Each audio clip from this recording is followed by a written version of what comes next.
We shall next discuss properties of a binary relation. So the context is this: given a finite set A of size n and whose cross product has got n square elements, we know that a binary relation R is a subset of A cross A. With this setup, we define a couple of properties. The first one is reflexive or reflexivity. We say R is reflexive if and only if for each element in the universe of discourse A comma A belongs to R. See, it's if and only if or necessary and sufficient. It means two things. R is reflexive implies this condition implies this.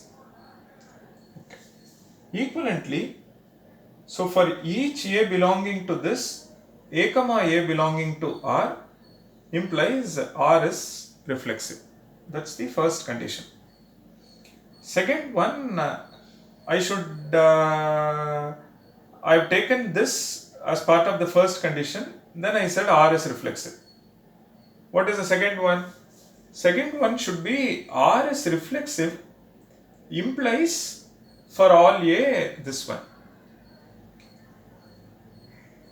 Instead of this, I am taking the contrapositive of this. So contrapositive of this is negation of this implies R is not reflexive.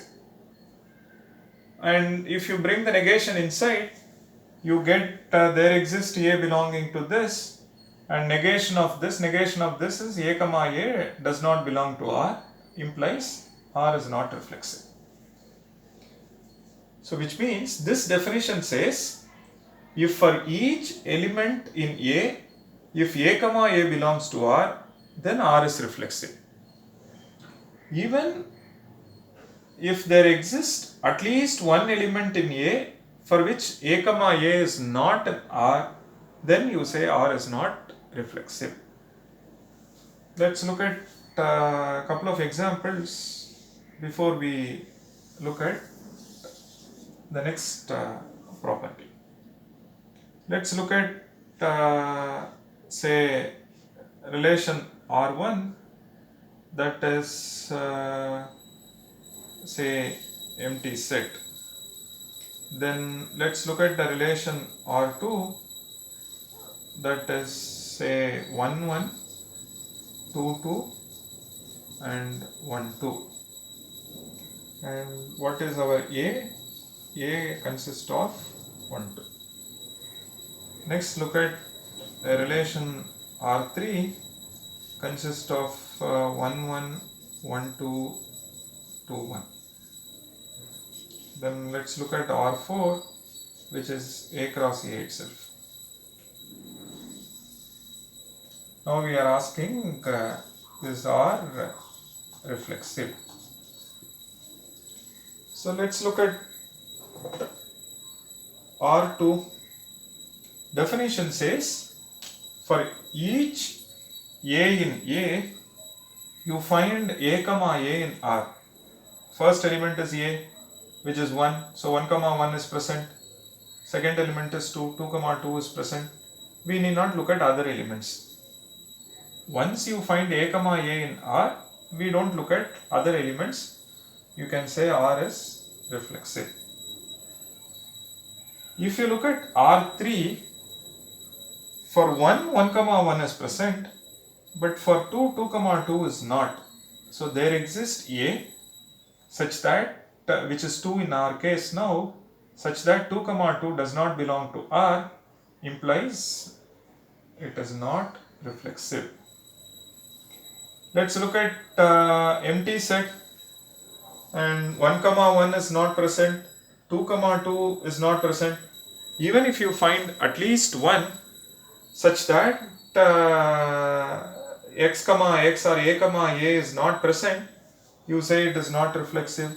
So this one is not reflexive. If you look at A cross A contains everything. So you will find 1 1 and 2 2. So A cross A is reflexive. The next property is symmetric. So it says, if, again it's if and only if necessary and sufficient, if for all a comma b belonging to a, if, please note it's a conditional statement, if a comma b belonging to R, then b comma a belonging to R. And just like this, if there exists a comma b belonging to a such that you find that a comma b in R and b comma a is not in R, then R is not symmetric. If this is satisfied, then you say R is symmetric. Then R is symmetric implies this, but I am taking the contrapositive. So the contrapositive is there exists a comma b belonging to a such that a comma b belonging to R and b comma a does not belong to R implies this. Please note, for all I am using implication, and there exist I am using and there are very subtle things. The logic that we have learned as part of the module 1, you see that its presence everywhere, or rather when you bring in the first order logic, you can actually pay attention to the details. You understand the definition better. You understand the importance of quantifiers, importance of logical operator like and implication given in the definition. So please note, it only says if AB in R, then BA must be in R, and AB need not be in R. If it is present, then BA must be present. That's all it says. Okay, and now with this, let's see whether this relation is symmetric or not.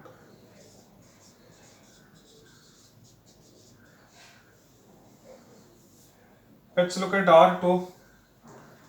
R2, you see that A comma B is present. If A comma B is present, answer is yes. And B comma A is missing. There exists AB in A such that AB in R, but BA 2 comma 1 is not. So this is not symmetric. Why? Reason? 2 comma 1 does not belong to R. Correct? And let's look at this. A comma B is present, B comma A is present. You can also take this as A comma B is present, B comma A is present. A and B can be same. If you take this as A comma B, then B comma A is present. So this one is a symmetric relation. A cross A, of course, all possible ABs are there. So if you pick any AB, its counterpart BA will be there. So this is also symmetric. Listen carefully. Let's look at this. Definition only says if AB is present in R, then BA must be present in R. AB itself is absent. So AB is not present. If this is there and this one is not, only then you declare that R is not symmetric. In this case, AB itself is not present, so the conditional statement is true, so it is symmetric. If AB is present and BA is absent, you say it is not symmetric. In this case, AB itself is not, so which means the conditional statement is true, so which means R1 is symmetric. Please note, when you look at reflexivity, it demands that for each A in A, A comma A must be there. So we don't bring R in the definition, the importance is on A. But when you look at here, we actually look at the relation. We say if AB is in R, then BA must be in R. Just to talk about the where exactly A and B are coming from, we say A comma B belonging to A. But the definition as such brings R, not A. If you look at this, the definition brings A, but not R in the picture. So please pay attention. This demands for each A in A comma A must be in R. This says A comma B belonging to A if AB in R. If it is present in R, then you demand B comma A. And there may be cases where neither AB nor BA is present. For example, here is 1 and the claim follows, which means R1 is symmetric.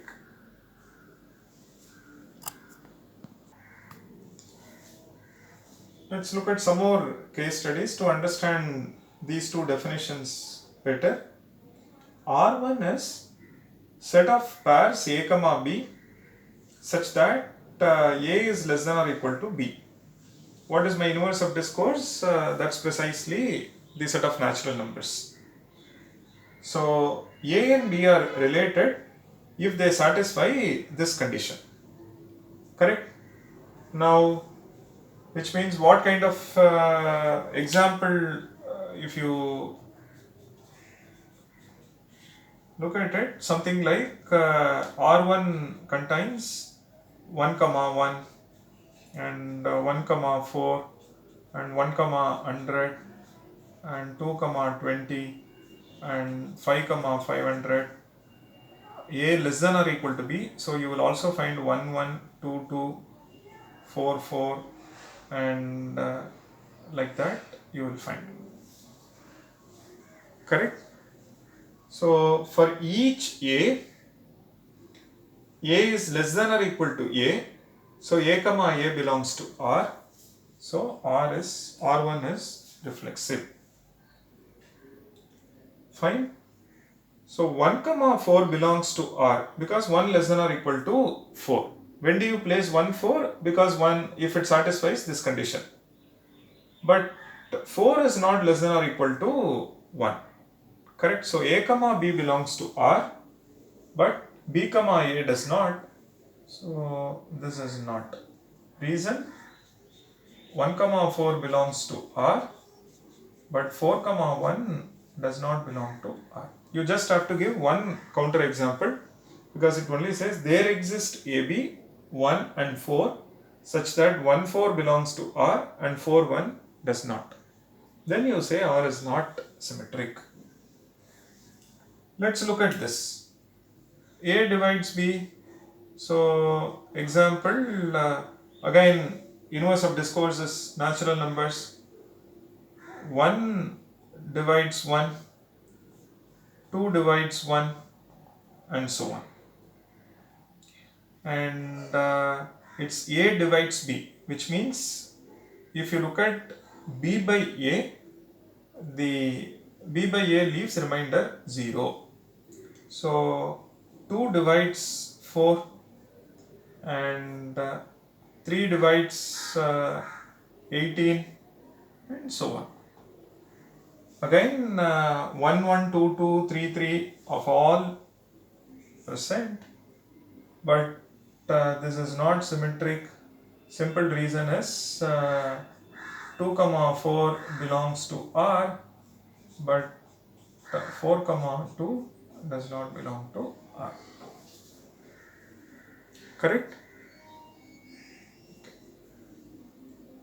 Let's look at this. A is a brother of B and A is not a brother of A, so this is not reflexive for any A. And A is a brother of B, which means B is also a brother of A, right? So this one is symmetric. So like this one can define a set and a cross product and a relation satisfying some constraints. Then we can ask, does it satisfy reflexivity, symmetricity and such properties. Our next property is transitivity. We say R is transitive if and only if for all ABC in A, AB in R, if AB in R and BC in R, then AC must be in R. And just like we looked at reflexivity and symmetricity, if this is true, then you declare R is transitive.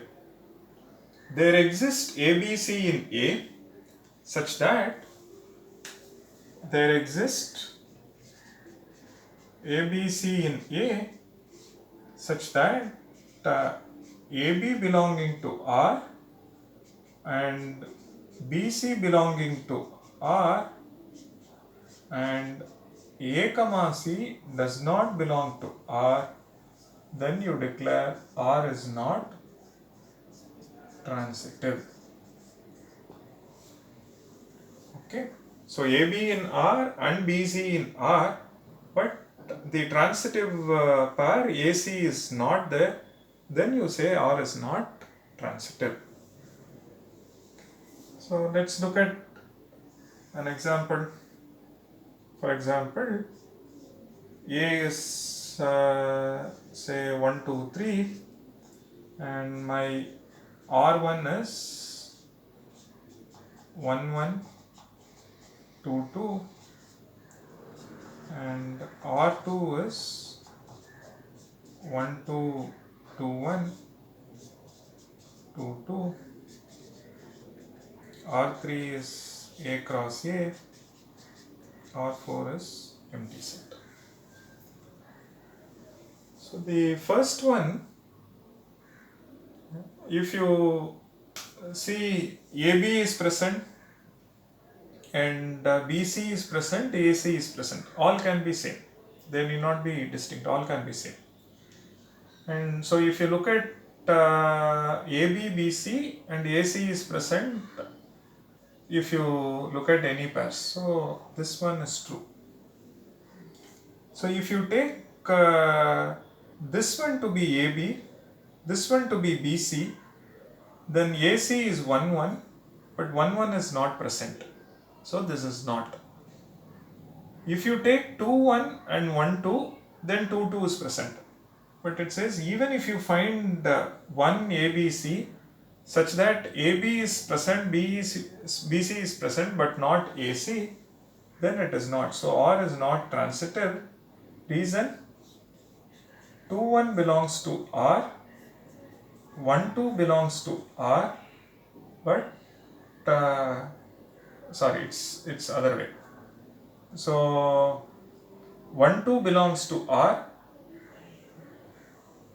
and 2, 1 belongs to R, but 1, 1 does not belong to R. So it does not. R3, yes, you look at any AB, BC, you will see that AC is also present because A cross A by definition, all possible pairs are there. Again, it only says if these two are present, then you are demanding this. It may so happen that this itself is absent. Very similar to symmetricity. So empty relation is both symmetric and transitive. Because we work with relation when it comes to symmetricity and transitivity. But empty relation is not reflexive because the definition says the definition works with respect to the set. For each A you should have A comma A in R. So the empty relation satisfies symmetricity and transitivity but not reflexivity. A cross A, of course, it satisfies all. Okay. Then we looked at other relations. For example, we looked at something called set of A comma B such that A less than or equal to B and AB belonging to N. So now A is less than or equal to B, and which is why AB is present. Then B is less than or equal to C, which is why BC is present. That follows that AC is also there. So A less than or equal to B and B less than or equal to C implies that A is less than or equal to C. So that shows that this relation is transitive. Correct? So then we looked at something called A comma B such that A divides B. Correct? And A divides B and A comma B belonging to N.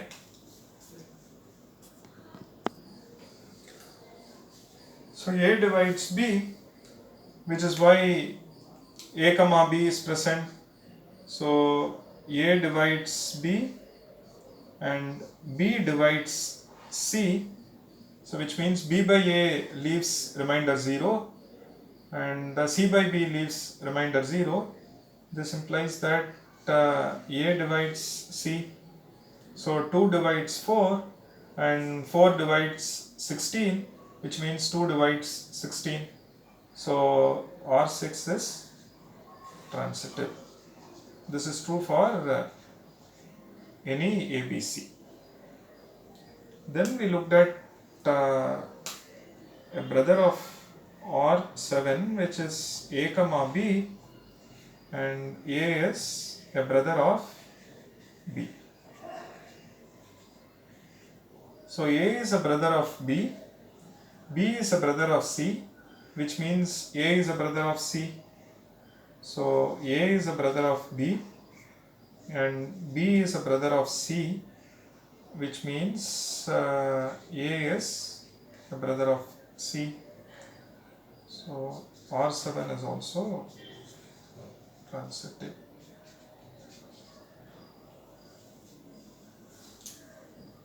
Okay, so like this one can look at any arbitrary relation and look at these specific properties. We shall look at some more examples. Then very similar to the way we counted number of binary relations, we will look at how many different reflexive relations are there, how many different symmetric relations are there, or how many relations are there satisfying some specific property. So such questions we shall look at it now.